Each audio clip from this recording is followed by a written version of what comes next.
नमस्कार। आज भोपाल में उपस्थित मध्य प्रदेश के लोकप्रिय मुख्यमंत्री डॉक्टर मोहन यादव जी, उप मुख्यमंत्री माननीय श्री जगदीश देवड़ा जी, उप मुख्यमंत्री श्री राजेंद्र शुक्ला जी, मंत्री श्रीमती राधा सिंह जी, भोपाल के मेरे सांसद बंधु श्री आलोक शर्मा जी, सीधी से सांसद बंधु डॉक्टर राजेश मिश्रा जी, सीधी से एमएलए हमारी बहन रीति जी, डीआरएम, उपस्थित सभी साथी, रेलवे के अधिकारी और मीडिया के सभी साथी, आप सबको मेरा नमस्कार। आज भोपाल और धनबाद के बीच एक डायरेक्ट ट्रेन सर्विस चालू होगी। इसके लिए बहुत लोगों ने प्रयास किए। आप सबको, माननीय सांसद महोदय को, सबको मैं धन्यवाद देना चाहूँगा आपके प्रयासों के लिए। जिस तरह से रिक्वायरमेंट था कि हमारे भोपाल से सीधी धनबाद और चोपन तक की एक सर्विस हो, ऊर्जा का क्षेत्र है बड़ा ये, वो सर्विस आज चालू होगी। मैं साथियों 3-4 विषय आपके सामने रखना चाहूँगा, फिर हम माननीय मुख्यमंत्री जी का उद्बोधन सुनेंगे। अभी प्रधानमंत्री श्री नरेंद्र मोदी जी के इस ऐतिहासिक 3rd टर्म में इतने प्रोजेक्ट्स मध्य प्रदेश के सैंक्शन हुए हैं जितने आज़ादी के बाद में कभी सैंक्शन नहीं हुए थे। इंदौर से मनमाड, जो लंबे वर्षों से हमारा एक ड्रीम था, 18,000 करोड़ रुपए का प्रोजेक्ट। भुसावल से खंडवा 3rd और 4th लाइन 3,500 करोड़ रुपए का प्रोजेक्ट। प्रयागराज से मानिकपुर 3rd लाइन 1,640 करोड़। रतलाम से नागदा 3rd और 4th लाइन 1,000 करोड़। इटारसी से Nagpur 4th railway line 5,400 crore रुपए। इटारसी भोपाल बीना 4th लाइन, ये बहुत बड़ा इंपॉर्टेंट कॉरिडोर है, 4,300 करोड़। बड़ौदा से रतलाम को कनेक्ट करने वाली लाइन 3rd और 4th 8,800 करोड़। और आज की कैबिनेट में गोंदिया से जबलपुर की डबलिंग भी सैंक्शन हुई है, जो कि 5,200 करोड़ रुपए के इन्वेस्टमेंट से बनेगी। ओवरऑल प्रधानमंत्री जी की 3rd टर्म, जो कि ऐतिहासिक 3rd टर्म है, इसमें 48,000 करोड़ रुपए के प्रोजेक्ट ऐसे सैंक्शन हुए जो मध्य प्रदेश के साथ जुड़ते हैं। और मध्य प्रदेश में रेलवे के 1,15,000 करोड़ रुपए के सारी परियोजनाएं चल रही है जो मध्य प्रदेश के साथ जुड़ती हैं। बजट तो प्रधानमंत्री जी ने रिकॉर्ड दिया है 15,000 करोड़ रुपए का, जो कि कांग्रेस के समय जो बजट था उससे 24 गुने ज्यादा है, 24 गुने। बहुत तेजी से काम भी चल रहा है। डबल इंजन की सरकार का लाभ है। माननीय मुख्यमंत्री जी, जब भी आपसे बात होती है, आप लगातार रेलवे के लैंड एक्विजिशन के, फॉरेस्ट से अप्रूवल के, इन सब के लिए आपके प्रयास बहुत ही सराहनीय है। मैं आपको धन्यवाद देना चाहूँगा। आपके इन सराहनीय प्रयासों के कारण रेलवे का काम बहुत तेजी से चल रहा है। और जो सबसे बड़ा प्रोजेक्ट अभी इस बजट में, जो कि मध्य प्रदेश के लिए एक इंडस्ट्रियल ग्रोथ के लिए बहुत बड़ा वरदान साबित होगा, उस प्रोजेक्ट का मैं उल्लेख करना चाहूँगा, विशेष उल्लेख। दांकुनी से सूरत के बीच में जो नया फ्रेट कॉरिडोर बन रहा है, वो मध्य प्रदेश के बहुत बड़े इंडस्ट्रियल डेवलपमेंट का एक आधार बनेगा।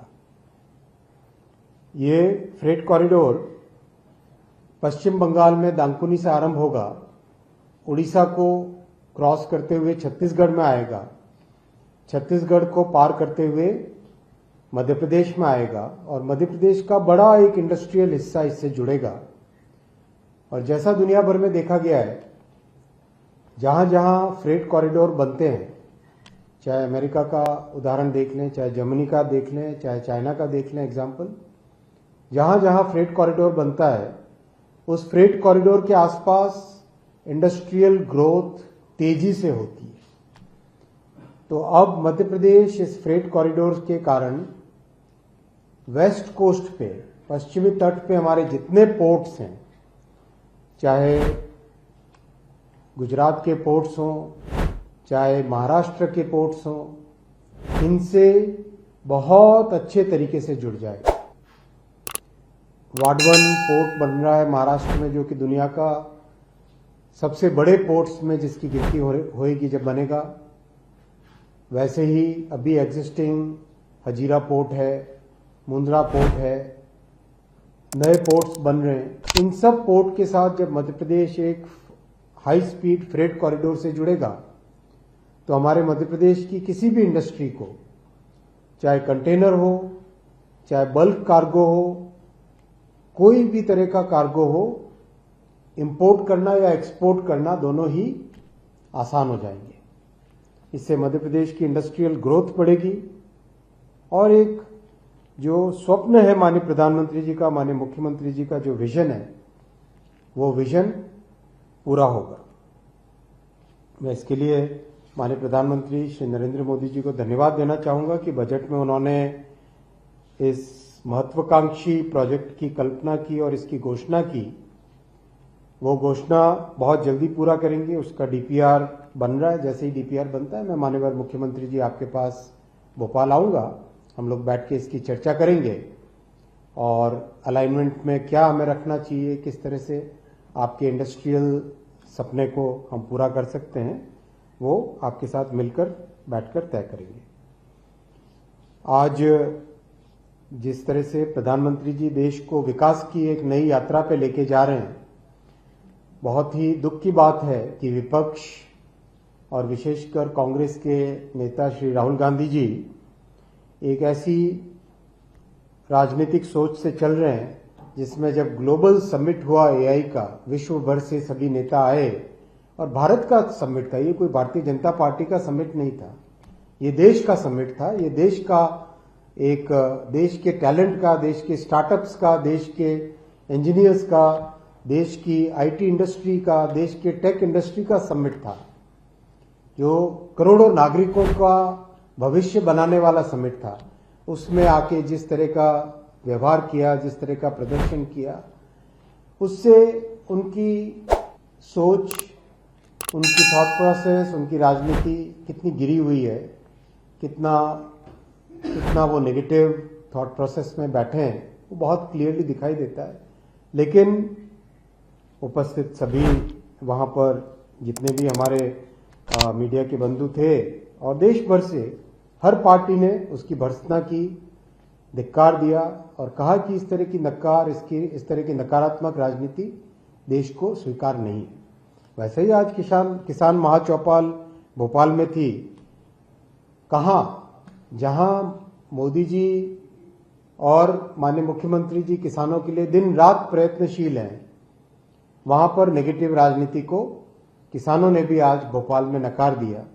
तो ऐसा ही जो ये नेगेटिव राजनीति करने वालों के साथ ऐसा ही हश्र होगा और जो माननीय प्रधानमंत्री जी की जो पॉजिटिव थॉट प्रोसेस है, दूरगामी सोच है, उसी पर ही देश चलेगा, ऐसा मेरा विश्वास है। आज इस नई ट्रेन को आरंभ करने के लिए आप सबका अभिनंदन, आप सबको बहुत बहुत शुभकामनाएं। इसके अलावा भी बहुत नए काम आरंभ होंगे। जिस तरह से कैपेसिटी अभी बढ़ रही है तो मध्य प्रदेश को और भी कई नई ट्रेन की सौगात मिलेगी। आप सबको बहुत बहुत धन्यवाद। नमस्कार। ताज़ा खबरों के लिए लाइक, फॉलो और यूट्यूब पर सब्सक्राइब कर बेल आइकन दबाएं। साथ ही हर अपडेट के लिए विजिट करें स्वदेशलाइव.com।